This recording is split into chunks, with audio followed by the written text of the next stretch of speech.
What's up everyone, welcome to Director Discovery. I am Nicholas Clainley. Today I'm going to be doing a quick comparison between certain cameras and referring to you which one I think you should get.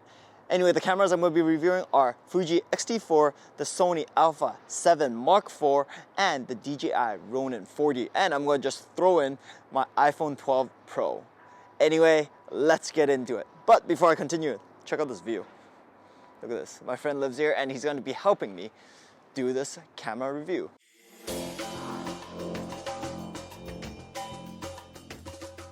So like I said, I'm gonna get my friend to help me out, and this is Clement Toe.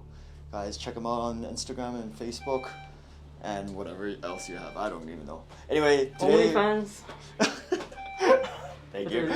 Anyway, today we don't have to wear masks.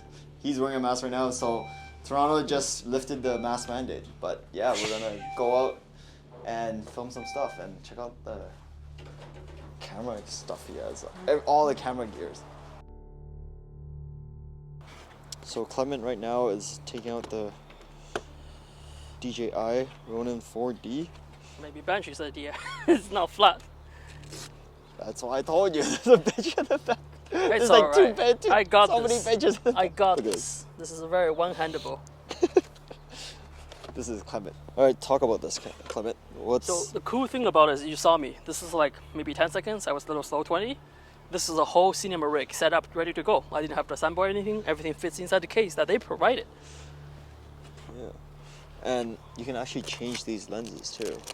Clement actually has a few other lenses, but for now we're just using these ones, and they all work with Sony lenses too, right? So DJI actually, this mount is interchangeable. So right now there's the D mount, which is DJI mount. There's the Leica M mount and Sony E mount, which has the most lens support. So I bought this separately. This one is the Sony E mount, which is the most important, arguably the most important piece of accessory for this DJI.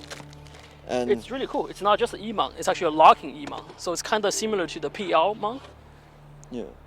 And he also uses the Sony Alpha 7 Mark IV. So that's why all his lenses are already Sony, so this makes sense for him. This DJI actually comes with a case. With a TSA lock. Yeah. So. The most beautiful part about this camera, like other seen my camera, is right now you see we're super bright outside at f2.8, everything's blown out. Now we just gotta do this. And we have ND.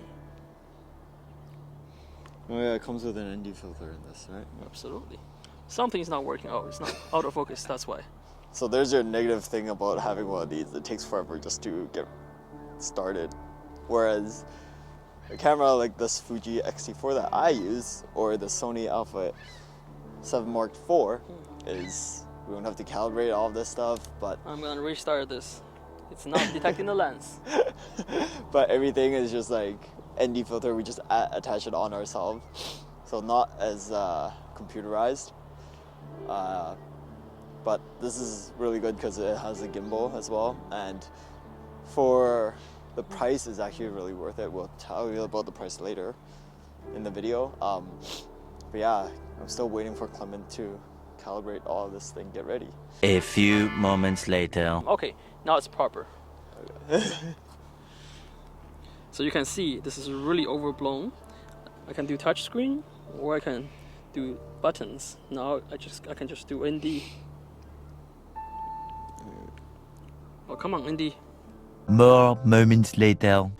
So right now, from experience, I'm not really enjoying this DJI Ronin 4D because it's taking a long time to calibrate and all that stuff.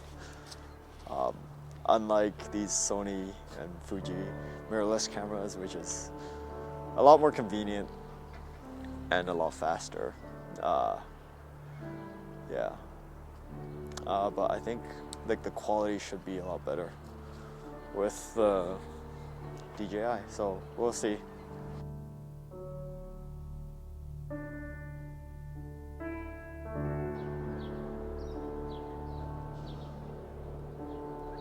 Dude, so the good thing about this, you don't even have to like, it's okay to shake. This is so cool.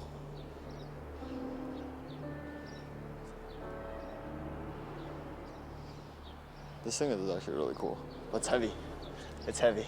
It is heavy. That's why you need a vest. This it's is heavy. 12 pounds. This is 12 pounds. Oh yeah, my god. actually 12 pounds without the lens and stuff. Yeah. Oh my god. So maybe more now. So we're going to show you how each of the products shoot when shooting RAW. Please let us know what you guys think.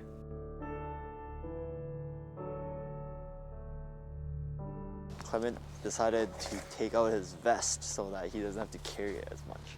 As you can see in the background, that's what he's doing. He has Always everything. tape. So this is Clement right now with his vest on. Is that actually a lot lighter? Yeah, it's like no weight at all. Watch this. So I guess like if you're ever to get the DJI Ronin 4D Or any cinema rig. or any cinema rig, you will have to get one of these two. And that's an extra like, this one's $500 something, right? It's the Canadian. cheapest possible.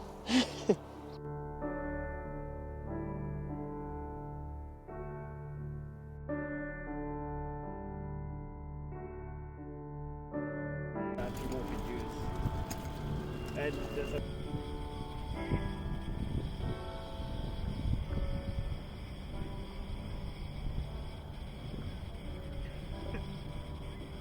You went out of focus? Like I gotta say, it looks beautiful, the footage. It's so stable, but yeah, okay, how much did you get this for again? So the main system, including everything except for the Sony E mount and the focus motor, it's about 8,000 Canadian plus tax. 8,000 Canadian. Okay. So to finish the setting with the E mount, another 400, focus motor another 400, God, and another set of battery. This is like 300. that's extra thousand. And you have to figure out your basically storage solution, and so about like additional $2,000 to complete. Yeah, so this. you're looking at like $10,000, whereas this is how much again? This one's about 3,000. 3,200 Canadian plus tax, Just the body. just the body. So that's one of the main reasons why I got the Fuji X-T4. It's because it's the cheapest kind of like decent mirrorless camera. That's one right now. It's selling for $2,100 on Amazon, and the lenses tend to be cheaper than Sony's. And I actually like the color that it provides already, straight out of the camera. I know there's still color grading and everything, but like for a lot of the things I used it for, it was like take a photo and then put it in Instagram right away or something. So I don't even have to do that much editing. So it's just like for lazy people like me. Whereas for you, you're like more into these kind of details, and that's the things you like about them. But I still think that I can get a gimbal and like a nicer lens, and I'd still rather choose the A7 rather than that. Well, they're for different purpose, right? Yeah. If you can do most of the things, you can do most things on the A7 or most mirrorless camera these days, because image sensor is incredible, stabilization is great, autofocus is great. Yeah. But when you come to the cases when you need really, there are quite a lot of those video online comparing like a shot that's done by basically a crew, a cinema camera, a mirrorless. You feel like the shots is almost the same, but something about it, you don't feel the same. It could be the color. Yeah. It could be how the cinema camera handles skin tone, how the cinema camera handles highlights. Yeah. And sometimes it's just the movement. Like sometimes it's the smooth, the camera when you have a three-person crew operating. Yeah. One person can grab the frame, one person can pull the focus. So it's just those details when it's dialed in and follow the scene really well. It removes all the distraction. Yeah. Whereas like all that customization and control, we just don't have them on the mirrorless camera. Yeah, that's a cine camera for you though, right? Yeah. How long can you record for each video? Because mine can only record for 30 minutes, which is really That's an dumb. old limitation. It's so dumb. Most camera now is unlimited now. Yeah, so I'm actually kind of waiting for like the X-T5 come out, and then I'm gonna plan to trade in for that. Because I know that I can still use the same mount, so I can still use my lenses. Yep. But yeah, I think that was like a really bad limitation they have. I also read that at one point there were certain cameras that was only limited in Asia that had that. They didn't have it in like US. It was a I think it was a European, like between the difference regulation between a video camera and photography camera, they have to charge more. Yeah. And then at some point they removed that limitation. Yeah. But yeah, it's really dumb. Yeah. Some of the Canon cameras still have that limitation actually. And does yours heat up? The A7? No, this is the thing. Sony is doing quite amazing. They've been doing that since day one. Like the small body are able to handle the heat. I don't know how they do it. So the bad thing about my X-T4, they didn't even have this problem in the X-T3. The X-T4 does heat up quite a bit, and it's pretty fast. So after this video talk, that's probably gonna heat up Really? pretty soon, and then it just shuts off. So that is like one of the bad things about it. We're in a Canadian, not quite winter. It's Winter, pretty spring, it's cold. It's pretty cold. But okay, nowadays there's like, there's mirrorless cameras, and then there's like phones, like my iPhone right here. And this is not even like the best one right now. But when would you start recommending people to get into Right now. buying mirrorless cameras instead of just using their phones? Because now that their phones are so advanced that you can shoot movies, but when would you actually tell them it's their time to step up? I see. So I've always tell people when people always ask me about this question, I will always say the first thing is not getting a camera, is to get to editing, get to the story. Because once you edit, you really know what you need. Better audio, better lens. Like you start having more idea. When you're just shooting, you really don't know. The difference because small sensors are getting so good, and even the plastic lens on the phone are so good these days. Yeah. It's all computational photography, videography. But you still can't cheat physics. Yeah. You still can't tell between like a small sensor look to an APS-C to a full frame sensor. There's still that look that's different. But when it comes to storytelling and filming, you know this. The image quality, it's almost literally the last thing people focus on. So audio is more important than image, guys. It costs a lot of budget, but that's the last thing. Audio is more important, story is more important, music is more important, acting is more important, the dynamic, everything is more important than image quality. So like if anyone, unless your goal is to become a cinematographer, DP, then you really want to get to, you don't have to get the latest and greatest, but you really should get onto a mirrorless and then get onto a cinema camera just to learn that control, that workflow, and not just a solo shooter, to learn how to work with a crew. Yeah. If your goal is to be a cinematographer, DP, if your goal is to tell a story, just start telling the story with whichever you have. The more you do it, like for example your YouTube channel, you start understanding more. Like, it's there's only so much you can learn before in theory. Yes. Everything else you just learn as you do it. Yeah. I just like being on set once, just by yourself handling everything, being in charge of everything, you learn so much. Just like a certain lighting and like what you're missing, you always screw up for sure. There are so many mistakes, but yeah, the more you do it, the better you'll get. But like I said though, I don't think I'm willing to step up to getting like something like this anytime soon, because I still like taking photos and I love taking photos with that. I don't know how the photography is on this. It's great. Is it? Okay. We'll take some photos and then we'll compare some more. Yeah, for sure. Right.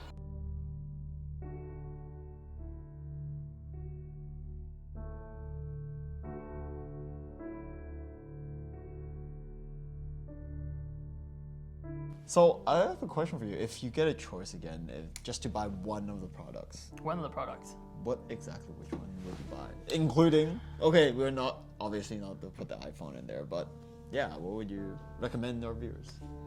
If I have one camera, And you also have to take in consideration like the amount of money you have to spend, right? And Well, the yeah, what's my budget?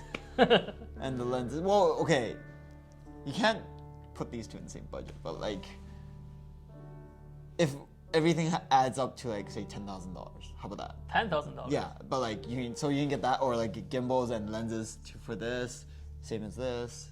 Yeah, definitely this guy. Yeah. For me, if I was to choose, I might be looking more into Sony myself too.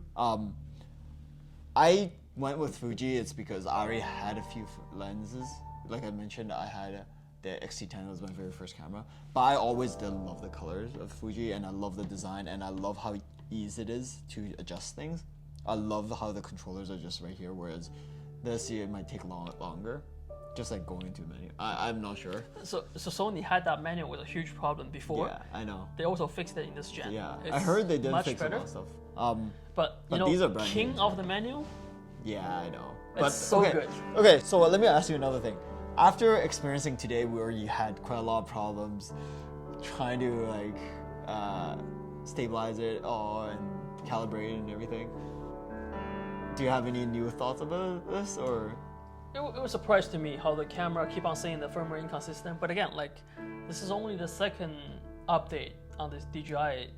Like most people couldn't even get the mount yet. So this camera is like very new. Very few people have it. So I'm sure there's issue for them to iron out. But what's so surprising is like it's how easy to control. Like the ergonomics controlling, it's great. Yeah. The menu is so good. You have touch screen, super responsive. You also have physical buttons, like top, down, and at the back, so you can operate it with gloves.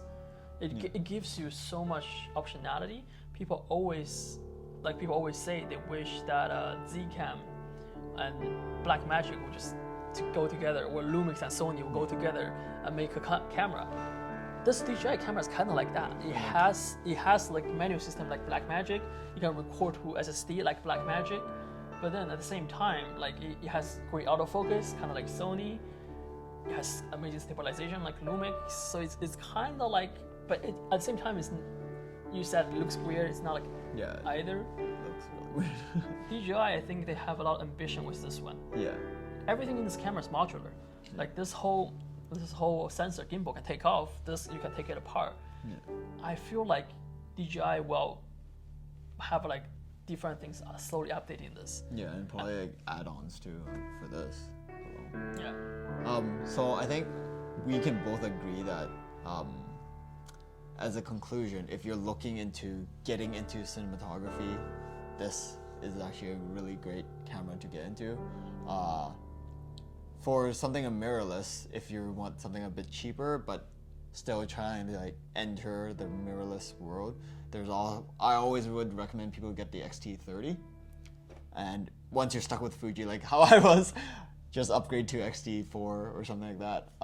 But if you're not and you think that, oh, you're gonna become a videographer for a long run, go with Sony. I would recommend Sony. They have great reviews nowadays, and just playing with it just for a bit the quality seems really nice, just seeing the pictures off the display. But if you're still trying to get into it, obviously the iPhones work nowadays, the smartphones, their cameras are so good. And yeah, do you have anything to add other than that? I think, No, smartphone's great. Yeah. Learn your composition, learn your editing, like it's a great starter kit. and you will never have as easy workflow as you do with smartphones. Yeah, and like a lot of YouTubers still like make videos and stuff just from smartphones right now. Anyway, guys, please, hope you guys enjoyed this video. Please let me know what you guys think in the comments below, and please remember to subscribe to my channel. Like and subscribe. And I'll see you guys next time. Thank you.